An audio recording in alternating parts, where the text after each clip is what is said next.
according to John. Glory to you, Lord. Lifting up his eyes to heaven, Jesus prayed, saying, Holy Father, keep them in your name, that you have given me, so that they may be one, just as we are one. When I was with them, I protected them in your name that you gave me, and I guarded them, and none of them was lost, except the son of destruction, in order that the scriptures be fulfilled. But now I am coming to you. I speak this in the world, so that they may share my joy completely. I gave them your word, and the world hated them, because they do not belong to the world, any more than I belong to the world. I do not ask that you take them out of the world, but that you keep them from the evil one. They do not belong to the world any more than I belong to the world. Consecrate them in truth. Your word is truth. As you sent me into the world, so I sent them into the world, and I consecrate myself for them, so that they may also be consecrated in truth. The Gospel of the Lord. Praise to you, Lord Jesus Christ.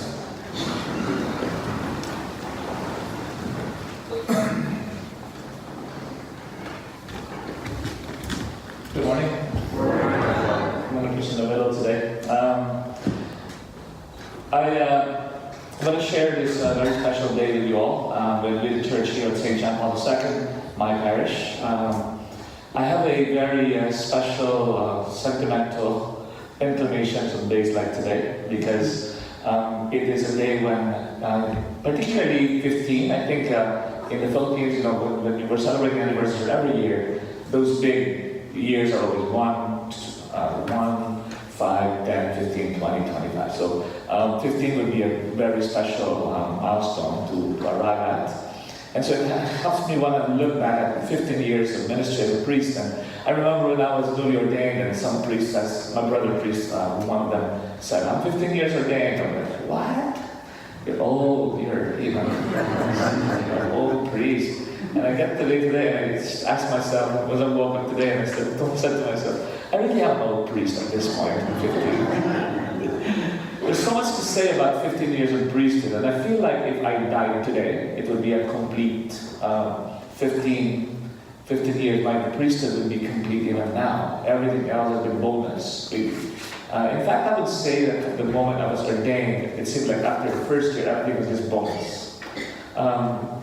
We all do seek a meaningful and happy and fulfilled life. And the Lord just got me to a place that is just so fulfilling and so meaningful and so blessed in an extraordinary way, that I've been given the opportunity to be a priest. I'm worthy though I am. So I don't know what I did. Never ever did anything that special or extraordinary than anybody else that would warrant that I become a priest, that I be chosen to be a priest. But that makes it even more compelling for me as a human being to do double or triple in order to give back what has been given to me. So as I look at the 15 years of priesthood, there are so many things that come to mind. But the scriptures today, they just tell you exactly what's going on. It's a continuation from today's readings from St. Paul leaving Miletus and saying goodbye to his people there, and he said he will never see them again. They were waiting by the shores, because he said, I will not see you again, but do your thing, because I have already done my part, and I've already given you what I can give you. This is St. Paul talking, right? And so I think the priest is in some way the same. The priest is temporary. The priest is given to the community with a ticking clock that says, okay, he's there for a while, and the time of that priest that's spent with the people is meant to be used for strengthening the faith of the people at the time. The priest is not meant to stay. The priest is given as an instrument, but that priest is to be taken away in order for the people to continue to build among themselves what has been given. It makes sense in the light of the resurrection and then ascension of Jesus. There is a point when Jesus really has to ascend into heaven, because the more that he would have stayed here on earth, the more we would not be able to do what we're supposed to be doing, because we would be clinging to Jesus and saying, do the miracle, do this, do that. And so I think the priesthood truly is a borrowed ministry. Our priesthood is borrowed in the sense that it really belongs to God, really belongs to Jesus. And so also the priest is borrowed in a way by the people in order to strengthen them and help them and grow in holiness. And then there's a point that priest has to be given back, right? Or to move to another place, so to speak. So if this is my last year, if I were St. Paul and this was my last year, what is it that I will continue to do? I feel like as a priest, I've always said this, like the most essential things perhaps here at Kankakee I've already done. I've been here for 8 years, and the one thing that I really want to continue to work on though is to unify the people, to build communities, to unify people together. So I am moving toward that direction as a priest myself. In 15 years, I think that's what I'm supposed to be doing today. The Lord Jesus said something very, very special in the scripture today. This is the one prayer that He does that I think is extraordinary in the event of the Ascension. That He prayed for His apostles and disciples to be one. And you heard it in the scripture today. It doesn't lie. The scripture is alive. And I think truly as a community of faith today, I feel like it has been my calling or my charge or responsibility or vocation in a way to become the priest that unified the people of Kankakee. It wasn't perfect, obviously. In some way I was also the priest that divided the people of Kankakee. But I want to look at the side of it, that I am here with you as your pastor here at JP2. And you have been unified. The people that are here, I see every day one step closer to being unified more and more as a community of faith. And we have really advanced in many ways in that. So for me as a priest, I have done unification and uniting of communities of people of faith together in various different situations. But my time here in Kankakee has really elevated that to a whole new level. That I was going to unify in some way the people of Kankakee in order for them to worship under one faith, one church here at St. John Paul II.